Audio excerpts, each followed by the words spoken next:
acontezca, ya Dios lo sabe. Dice la Biblia que nosotros fuimos escogidos por Dios desde antes de la fundación del mundo, desde antes que se colocaran los cimientos del mundo. Ya Dios te conocía a ti y me conocía a mí. Amén. Entonces Dios se ocupó, escúcheme bien, de que antes que el pueblo de Israel de entrar a la tierra prometida, enseñarle y advertirle muchas cosas. Dios, que es un Dios sabio, empezó a decirle al pueblo de Israel: cuando ustedes entren a la tierra prometida, a la tierra bendita, tierra que fluye leche y miel, no se inclinen delante de los dioses de ellos. Dios les advirtió: no los adoren, no se inclinen delante de los dioses de ellos. Otras advertencias y recomendaciones Dios le dijo al pueblo de Israel: tampoco vayan a emparentar con los que están allí, con los nativos. ¿Qué significa eso? No permitan que sus hijas se casen con los que están allí. No permitan que sus hijos se casen con los moradores de aquel terreno, de aquella tierra. Que era lo que estaba buscando Dios? Que al entrar allí, el pueblo de Israel no se desviara del camino. Los israelitas habían sido formados en el amor de Dios, en el temor de Dios. Ellos conocían a Dios, pero los moradores de aquella tierra no conocían a Dios. Los moradores de aquella tierra eran idólatras, practicaban lo que se llama el politeísmo. ¿Qué es el politeísmo? Variedad de dioses. Había Dios para la fertilidad, había Dios para los cultivos, había Dios para la muerte, había Dios para tantas cosas. Entonces Dios estaba evitando que ellos se contaminaran y se contagiaran con la idolatría. Y por eso Dios les dijo: no tendrán dioses ajenos delante de mí, ni se inclinarán a ellos, ni lo honrarán, ni les serviré. Pero les digo: ¿por qué? Porque yo soy Dios fuerte, celoso, que visito la maldad de los que me aborrecen hasta la tercera y cuarta generación. Les dijo, ¿qué les estaba diciendo? Los que a mí me aborrecen y no toman la determinación de seguirme y servirme a mí, yo voy a visitar las generaciones de ellos. Por ese pecado que ellos cometan, hasta la cuarta generación van a sufrir las consecuencias. Entonces Dios les hizo toda esta advertencia al pueblo de Israel: un Dios amoroso, un Dios sabio, un Dios puro, un Dios santo, un Dios verdadero, dando recomendaciones al pueblo de Israel antes que entraran a la tierra prometida. Y aquí, en el libro de Deuteronomio, en el capítulo 8, Dios empieza a hacer algunas advertencias, o sigue haciendo algunas advertencias a su pueblo. En el verso 1 le dice: cuidaréis de poner por obra todos los mandamientos que yo les ordeno hoy. Les dijo: cuando entren allá, van a poner por obra todos los mandamientos que yo les he enseñado y que yo les he ordenado. Pero no tan solo le da esa recomendación, les dice por qué tienen que hacerlo. ¿Para qué? Para que viváis. ¿Cuántos están conmigo en la palabra? Amén. A mí me gusta que estén conmigo en la palabra. Amén. Porque nosotros no somos de aquellos que abren la Biblia, leen un texto, lo cierran y empiezan a hablar de cualquier otra cosa menos de lo que leyeron. Nosotros basamos la enseñanza en la palabra de Dios. Y a su nombre, porque es la palabra de Dios la que edifica. El apóstol, el Señor Jesucristo, corrijo, le dijo a sus discípulos, hablando de la vid verdadera, por allá por el libro de San Juan, capítulo 15, verso 3, les dijo: ya vosotros estáis limpios, ya ustedes están limpios por la palabra que yo les he enseñado. El Señor le dijo a los apóstoles: la palabra que yo les he enseñado los ha limpiado, los ha transformado, los ha cambiado, porque la palabra de Dios tiene poder. Entonces tenga su Biblia allí y lea conmigo, por favor. Estábamos leyendo el verso 1, y donde les dice: guardaré de poner por obra todos los mandamientos que yo les ordeno hoy. Y la parte B de ese verso les explica: para que viváis, para que seáis multiplicados. Les estaba diciendo: si ustedes guardan mis mandamientos, obedecen mi palabra, primero van a vivir, segundo van a ser multiplicados, tercero, para que van a entrar y van a poseer la tierra que Jehová prometió con juramento a vuestros padres. Les voy a entregar la tierra que le prometí a vuestros padres, pero tienen que guardar los mandamientos, tienen que obedecerla, tienen que vivir mi palabra. Mira a la persona que está a tu lado y dile: vive la palabra. Dile: vive la palabra. Vive la palabra. La palabra hay que vivirla. La palabra hay que obedecerla. Hay gente que coge la Biblia y la pone ahí en el atril abierta en el Salmo 91, y que para que los demonios no le hagan nada, para que las brujas no lo hagan nada. Y la palabra se pone ahí con las hojas en el Salmo 91 amarilla por completo, llena de polvo, de tierra. La palabra no es para ponerla como amuleto ahí en el atril. La palabra es para guardarla en el corazón. La palabra es para aprenderla. La palabra es para vivirla. Eso es donde la palabra tiene efecto. Y por eso dijo el salmista: ¿con qué limpiará el joven su camino? Guardando la palabra de Dios. Hay que guardar la palabra de Dios ahí en el corazón, en el alma, en el espíritu. Y cuando el diablo te venga a molestar, tú sacas la espada y le das con la espada a Satanás. Pero para eso hay que leer la palabra. Hay que guardarla en el corazón, memorizarla. Así que yo te digo hoy que guarde la palabra. Verso 2. ¿Cómo dice el verso 2? Dios le dice al pueblo de Israel: y te acordarás. ¿Te acordarás de qué? De todo el camino por donde te ha traído Jehová tu Dios estos 40 años en el desierto. ¿Para qué? Para afligirte, para probarte, para saber lo que había en tu corazón, si había de guardar o no sus mandamientos. Ahora yo me pregunto: ¿para qué quería Dios que el pueblo de Israel recordara todo el camino por donde Él nos había traído durante 40 años en el desierto? Yo no sé usted qué piensa, usted ministro qué piensa, la congregación qué piensa. ¿Sería fácil recordar todo el camino que recorrieron durante 40 años o sería muy difícil recordarlo?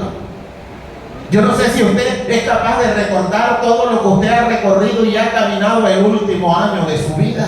Yo no sé quién dice: yo recuerdo todo lo que he caminado durante 5 años, durante 20 años, 30 años. Y Dios les dijo: tienen que recordar todo el camino que recorrieron durante 40 años en el desierto. Es que no es fácil recordar. Pero Dios tenía un propósito con esta recomendación. ¿Cuántos me están entendiendo esta palabra? ¿Cuántos están aprendiendo de esta palabra? ¿Cuántos se están durmiendo? Amén. Aquí nadie se está durmiendo. Hay muchos juegos aquí para que alguien se esté durmiendo. Mire, escúcheme esto. Había un joven de 18, 19 o 20 años que este joven quería ser sabio como ustedes. Pero allí en aquel pueblo donde vivía este joven, había un anciano que era tan sabio que ya nadie le decía el nombre, sino que lo llamaban el sabio. Ya nadie le decía el nombre sino el sabio. Y cualquier día este joven se presenta a la casa del sabio en horas de la mañana y le dice el sabio: hijo, ¿qué vienes a hacer acá? ¿Qué quieres? ¿Para qué me buscas? Y el joven dice: yo quiero ser sabio. Quiero ser sabio como tú y por eso he llegado en esta mañana, en este día aquí a tu casa.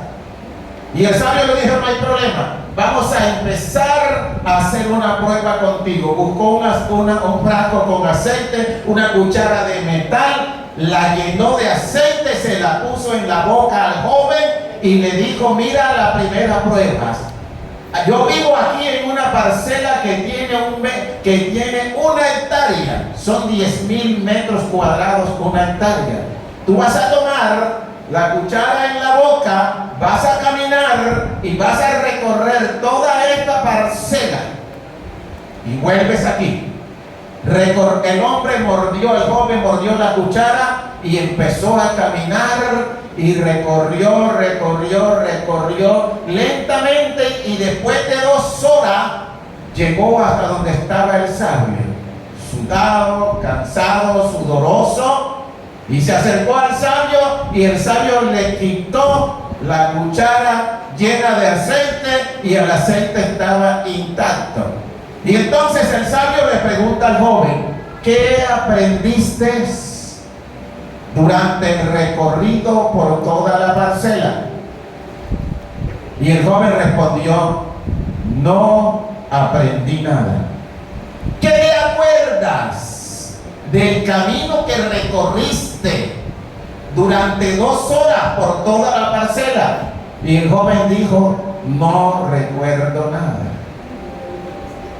¿Por qué no recuerda nada?, le preguntó el sabio. Y él dijo: porque estaba pendiente que el aceite de la cuchara no se derramara. Estaba pendiente de otras cosas. No estaba pendiente de otras cosas, sino de recorrer la parcela y regresar con el aceite intacto.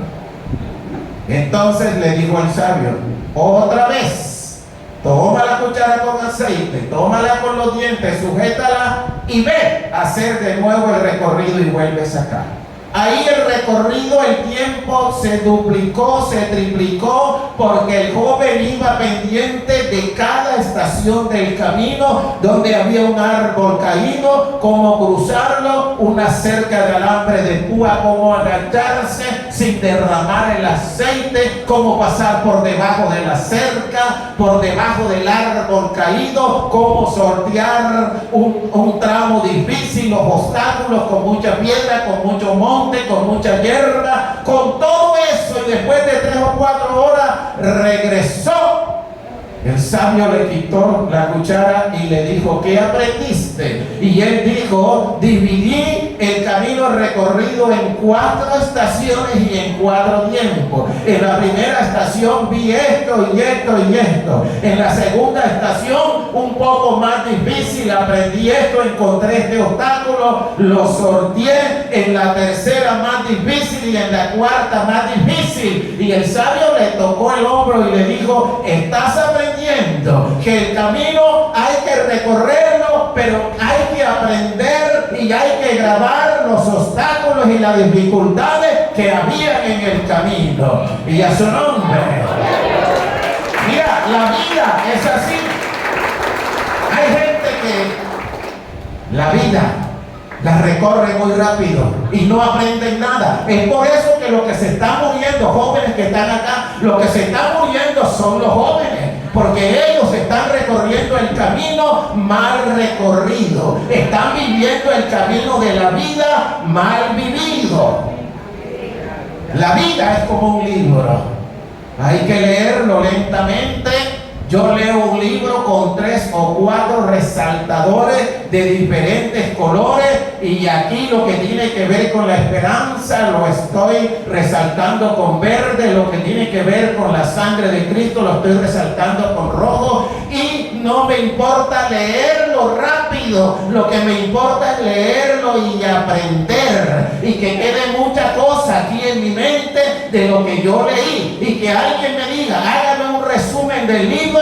Entonces yo le voy a hacer un resumen del libro. Pero el caso no es eso. Dios le dice al pueblo de Israel: recordarás el camino por donde te ha traído Jehová tu Dios estos 40 años en el desierto. Dios quería que el pueblo recordara el camino para ver qué habían aprendido durante todo ese recorrido. Y a su nombre. Mira a la persona que tienes a tu lado y dile: recuerda el camino.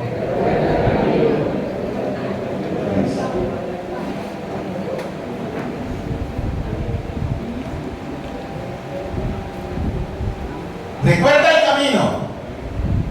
por donde te ha traído Jehová tu Dios estos 40 años en el desierto. Dios quería que recordaran el camino, para que recordaran que Él les había suplido todas las necesidades. Cuando tenían hambre, Dios mandó maná del cielo, y por eso dice, Dios los alimentó con un pan que ni ustedes ni sus padres lo habían conocido. Ellos tenían que recordar que la mano de Dios estuvo con ellos, que la protección divina estuvo con ellos, que el amor de Dios estuvo con ellos, que el alimento estuvo con ellos, que el pan estuvo con ellos, y a su nombre el agua no les faltó. Cuando ellos estuvieron hambre, Dios le dijo a Moisés, golpea la roca, y cuando Moisés golpeó la roca, salió una fuente de agua viva, cristalina y fresca, donde bebieron ellos y bebieron todos los animales que andaban con ellos. Cuando ellos querían carne, Dios mandó una cantidad, millones de codornices, y comieron hasta que la vomitaron y les salió por las narices. Nunca Dios los abandonó. Dios quería que ellos recordaran el favor de Dios, el amor de Dios, la misericordia de Dios, el poder de Dios en su vida.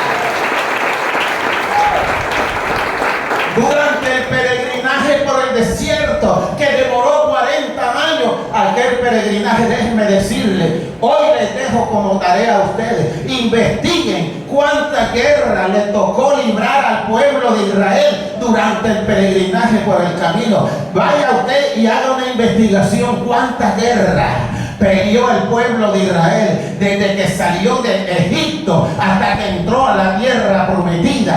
Muchas guerras libró el pueblo de Israel, pero déjenme decirle que el pueblo de Israel no perdió ni una sola guerra, porque Dios estaba peleando por ellos, porque Dios estaba batallando por ellos, porque el ángel de Jehová iba guiando y protegiendo al pueblo de Israel, y lo hizo con ellos, también lo hace con nosotros que estamos aquí en esta noche.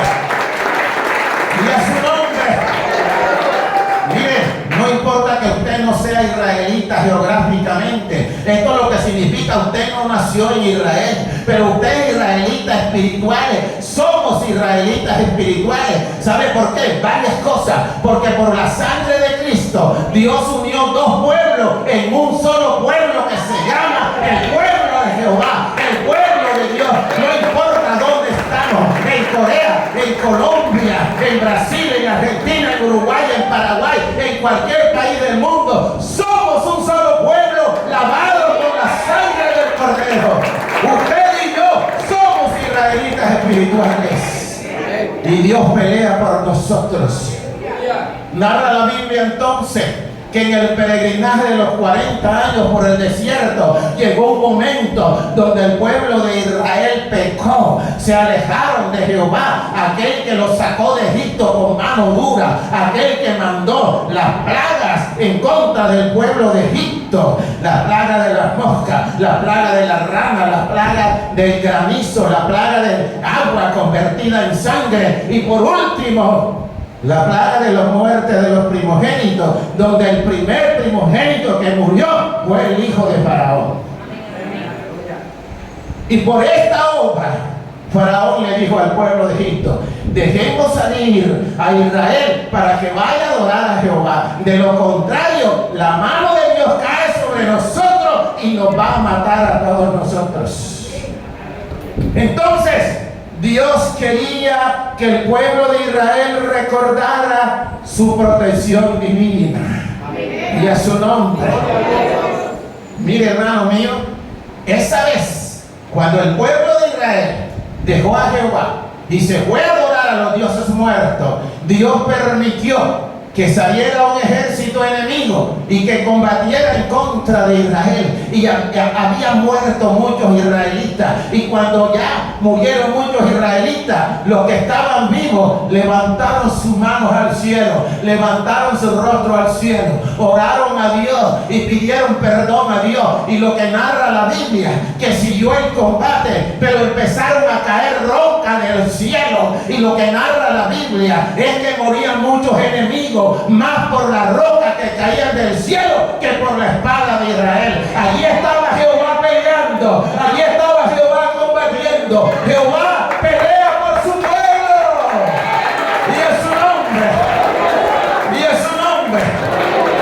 Mira la persona que tienes a tu lado y dile: Jehová pelea por ti. Jehová pelea por ti. Hermano mío, y se lo digo de otra forma: si a Dios le toca matar a gente por ti, Dios lo hará. Yo no sé si usted sabía eso, pero esta persona humilde que está aquí ha vivido experiencia. Han habido personas que han tomado la determinación diabólica de matarme a mí. Y yo me he tirado 3 días de ayuno, 7 días de ayuno, y le he dicho: Jehová, si tú verdaderamente me amas y me has llamado para grandes cosas, como tú dices que me vas a usar para grandes cosas, pelea por mí, porque hay un hijo del diablo que está pidiendo mi cabeza, hermano, y en poco tiempo se ha ido para la tierra. Y no porque lo he hecho yo, no he tenido que mover ni el dedo meñique, pero Dios lo ha hecho porque Dios ha peleado por mí. Hermano, Dios pelea por ti.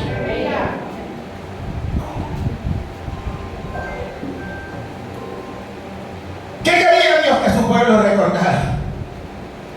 Todo lo que Dios había hecho por su pueblo. Seguimos narrando. Iba el pueblo de Israel marchando.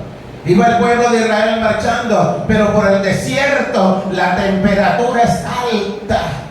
El desierto es sinónimo de calor, de soledad, desesperanza, hambre, calor alto, en el día sed y en la noche frío, porque la temperatura cambia de manera impresionante. Pero ¿qué hacía Dios con su pueblo? En el día, mientras el pueblo marchaba, Dios colocaba una columna de nube, y ahí iba el pueblo marchando, y ahí iba el paraguas, ahí iba la sombrilla, ahí iba la columna de nube sobre el pueblo de Israel. Pero el pueblo de Israel no marchaba de noche, el pueblo de Israel solo marchaba de día. Y cuando llegaba a las 6 de la tarde, el pueblo de Israel se paralizaba, sacaban las carpas, lo que usted ve en la Biblia como nombre de tienda, empezaban a armar sus tiendas, eran carpas, y las armaban allí. ¿Y sabe qué hacía Dios? Quitaba la columna de nube y colocaba la columna de fuego. Era un faro sobre el pueblo de Israel, era una torre luminosa sobre el pueblo de Israel. En el día, la columna de nube, y en la noche la columna de fuego. Eso lo hacía Dios por amor a su pueblo, y lo sigue haciendo por amor a nosotros también, y a su nombre. Mira a la persona que tiene a tu lado y dígale: recuerda el camino. Dile: recuérdalo. ¿Cuántas veces Dios te ha librado de la muerte? ¿Cuántas veces casi te mata un carro, pero el ángel de Jehová estaba allí? Cuando estuviste en la clínica, cuando estabas en la UCI y el médico decía que no había vida sino muerte, vino Dios y dijo: no hay muerte, hay vida, y te sacó de allí de la UCI. Y a su nombre.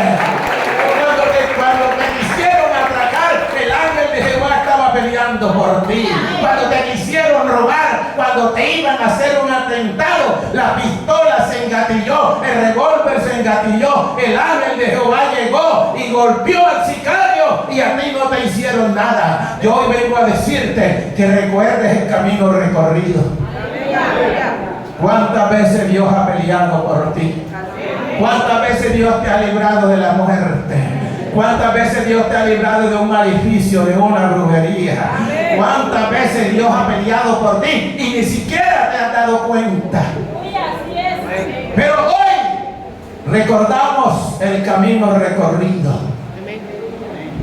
y nos vamos a dar cuenta de todo lo que Dios ha hecho por nosotros.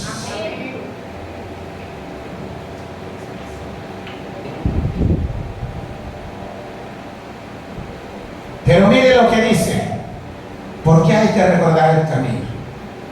Aleluya. Jehová te dio estos 40 años en el desierto. Siga leyendo conmigo. Para afligirte. ¿Para qué más?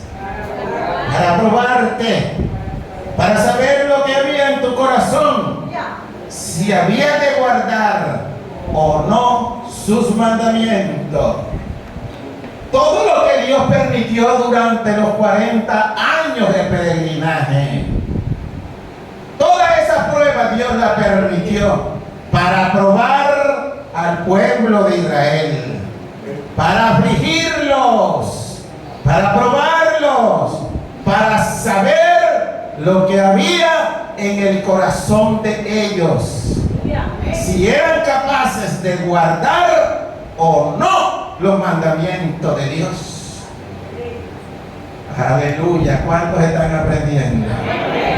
¿Cuántos me están entendiendo? Hay gente que cuando viene la prueba empiezan a llorar y a quejarse. Hay gente que van para el cielo y van llorando. Hay gente, el pueblo de Israel era así. Hay muchos pasajes cuando estaban a la orilla del Mar Rojo y miraron hacia atrás y vieron que el ejército de Faraón iba a la caballería para retenerlos de nuevo y llevarlos de nuevo allí a Egipto. Empezaron a maldecir a Moisés y le decían a Moisés: ¿por qué nos sacaste de allá de Egipto? Teníamos pan, teníamos carne, teníamos pescado y nos trajiste para que muramos aquí a la orilla del Mar Rojo. Iban para el cielo e iban llorando. Hay gente que no entiende que las pruebas y las luchas son propósitos de Dios en nuestra vida.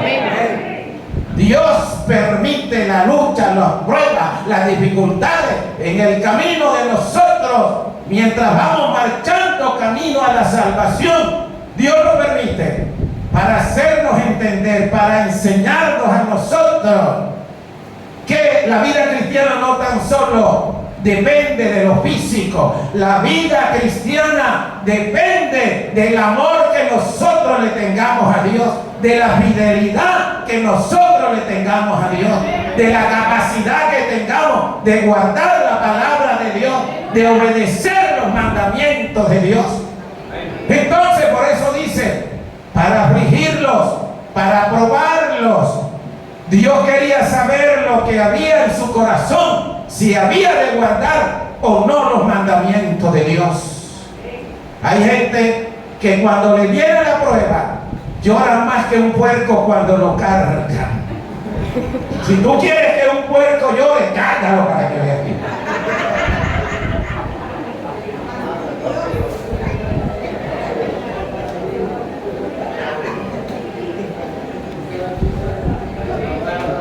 Si quieres que el pueblo llore, cárgalo.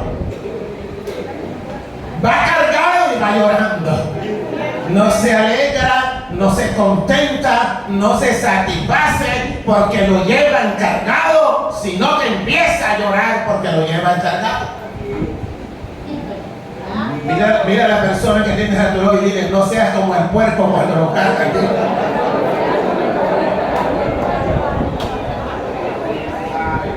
Dile: deja de llorar y agradécele a Dios. Deja de llorar y bendice a Dios. Dale gracias a Dios por las pruebas. Bendice a Dios por las luchas. Bendice a Dios por las dificultades. Y dile: Señor, si tú permites esto, algo tú me estás enseñando. Algo tú me quieres enseñar. Dale gracias a Dios y no te vuelvas llorona ni llorón. Eso era lo que Dios le estaba enseñando al pueblo durante el recorrido por el desierto. En los 40 años de peregrinaje, Dios puso rectores en el camino, gente que guiara al pueblo, ángeles que guiaran al pueblo. El pueblo tenía que someterse. El pueblo no podía marchar desordenadamente, como un viaje de burro, como un viaje de ganado. El pueblo tenía que ir direccionado, porque eso era lo que Dios quería. Y muchas veces Dios permite pruebas en nuestra vida porque Dios quiere direccionarnos. Pastores que aman al Señor y que han sido llamados por Dios, Dios los pone para direccionarnos. Dios los pone como rectores en el camino, pero no nos gusta que haya rectores en el camino de nosotros. No nos gusta que haya gente que nos discipline. No nos gusta que nadie nos llame la atención. Queremos vivir como burros en los playones. Así queremos vivir. Sin disciplina, sin conducta, sin rectores, sin direccionamiento. Tenemos que ser direccionados como hijos de Dios. Y a su nombre, y a su nombre. Mira a la persona que tienes a tu lado y dile, no vivas como los burros en el playón. Aleluya. Hay gente que le gusta vivir como burros en el playón. Hay gente que tiene el espíritu del sapo. Hoy están aquí en una iglesia y mañana están en la otra. Y pasado mañana allá y brincan para allá y brincan para acá. Aquí no me gusta cómo predican. Aquí no me gusta cómo enseñan. Aquí no me gusta cómo cantan. Aquí ponen la gente en disciplina. Aquí direccionan. Aquí hay pastores. Tienen el espíritu del sapo. Y por eso Dios le dice a su pueblo: recuerden el camino por donde los ha traído Jehová estos 40 años en el desierto. En este camino hubo aprendizaje, en este camino ha habido corrección, en este camino ha habido protección, en este camino te han suplido las necesidades, en este camino te ha encontrado una madre espiritual, un padre espiritual, pero aquí has tenido que aprender a las buenas o a las malas. Aquí has tenido que guardar la palabra de Dios, y Dios ha permitido la prueba para saber si tú guardas o no los mandamientos de Él. Y es su nombre. Bendito y alabado sea el nombre de Dios. Porque es que la vida cristiana no solo depende de lujo y de victoria y de bendiciones, no, Señor. Cada vez que viene una victoria, allí viene la prueba. Y el pueblo de Israel salió del desierto y empezaron a marchar rumbo a la tierra prometida. Y cuando llegaron al Mar Rojo, encontraron el primer obstáculo.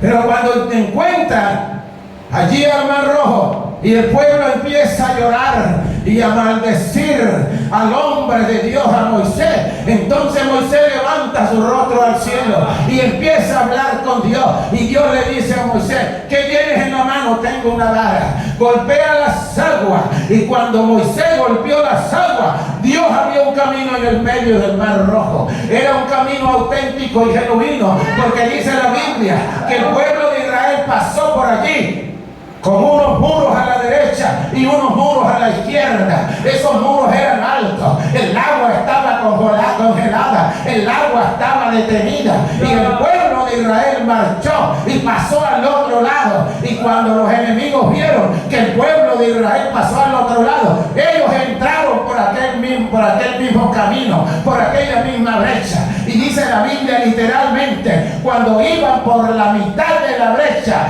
Dios sopló las aguas y los enemigos fueron destruidos allí. Y a su nombre. Le estoy enseñando en esta noche que cuando viene una victoria, viene la prueba también. Y estaba el pueblo de Israel del otro lado del Mar Rojo, sano y salvo. Para mí, uno de los milagros más grandes que hizo Dios. Y cuando el pueblo estaba allí, llegaron a este lado del Mar Rojo los enemigos, los caballos y todo el ejército de Faraón, y encontraron la carretera abierta y se metieron por allí por la carretera. Y cuando iban por la mitad del mar, de la brecha de la carretera, Dios sopló las aguas y perecieron los enemigos. Pero mire lo que pasó. Estaba María, estaba preparada la hermana de Moisés, y entonces le dijo a toda la mujer del pueblo de Israel: imagínense conmigo cómo sería esa danza. María con pandera. Yo no sé si había cuántas mujeres con pandera y con pandero, y empezaron a danzar y empezaron a adorar a Dios. Y cuando danzaban y adoraban a Dios, y decía: echó a la mar quien nos perseguía, caballos y jinetes, echó a la mar, y cantaban y brincaban y danzaban a su nombre.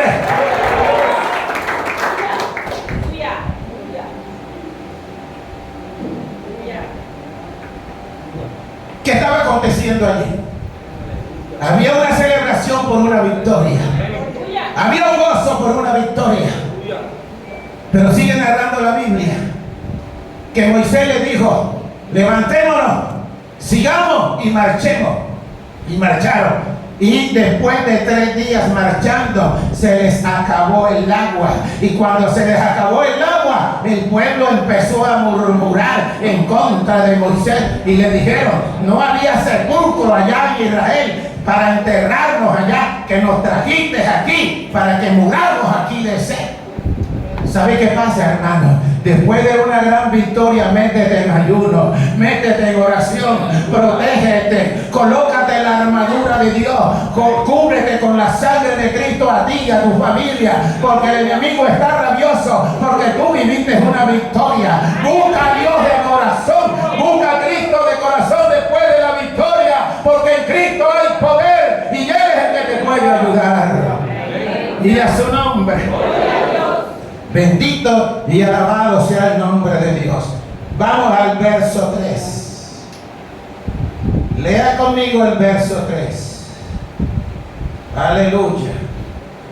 Dice, y te afligió, y te hizo tener hambre, y te sustentó con maná, comida que no conocías tú ni tus padres la habían conocido. ¿Para qué, hermano? Para hacerte saber que no solo de pan vivirá el hombre, mas de todo de lo que sale de la boca de Jehová vivirá el hombre. Todo esto que Dios le enseñó a su pueblo en el desierto era para que el pueblo aprendiera, era para que el pueblo se fortaleciera, era para que el pueblo aprendiera a confiar en Jehová y a vivir por fe. Y si usted sigue leyendo, va a encontrar a usted que los zapatos no se le partieron, no se le dañaron, el vestido no se le dañó y los pies no se le hincharon. Si hay alguien aquí que sabe de ciencia médica, enfermeros y enfermeras, uno a veces camina porque caminar es saludable, pero hay gente que después que camina 1 o 2 horas, sus pies están hinchados, sus pies están mayugados, hay vejigas, hay ampollas, tanta cosa. Pero el pueblo de Israel caminó 40 años por el desierto y el pie no se le enfermó, ni una sola vejiga. Dios los estaba protegiendo. Dios era el médico, Dios era el protector, Dios era el salvador, Dios era Jehová Jireh, el suplidor. Dios peleaba por ellos. Cada vez que el ejército enemigo se levantaba, Dios peleaba por su pueblo y a su nombre.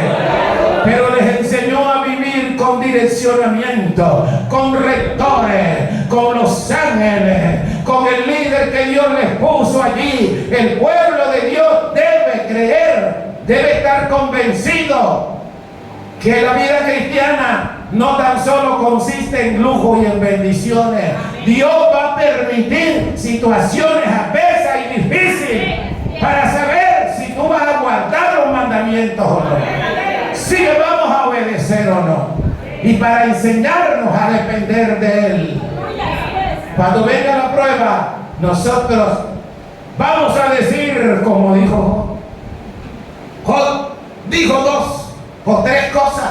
Vamos a ver si la recordamos. Cuando la esposa de Job le dijo, todavía sigues tú creyendo en Dios, todavía mantienes tú la integridad en Dios, en la forma en que tú estás. ¿Y qué respondió Job? Después que lo había perdido todo, entonces Dios respondió, si Dios lo dio y Dios lo quitó, bendito sea el nombre de Dios. Y después le dijo, desnudo salí del vientre y desnudo volveré a la tierra. La segunda respuesta. Y la tercera respuesta fue más grande y le dijo, yo sé que mi Redentor vive y aunque sea del polvo, Él me va a levantar. ¡Qué fuerte el aplauso! Y a su nombre, y a su nombre.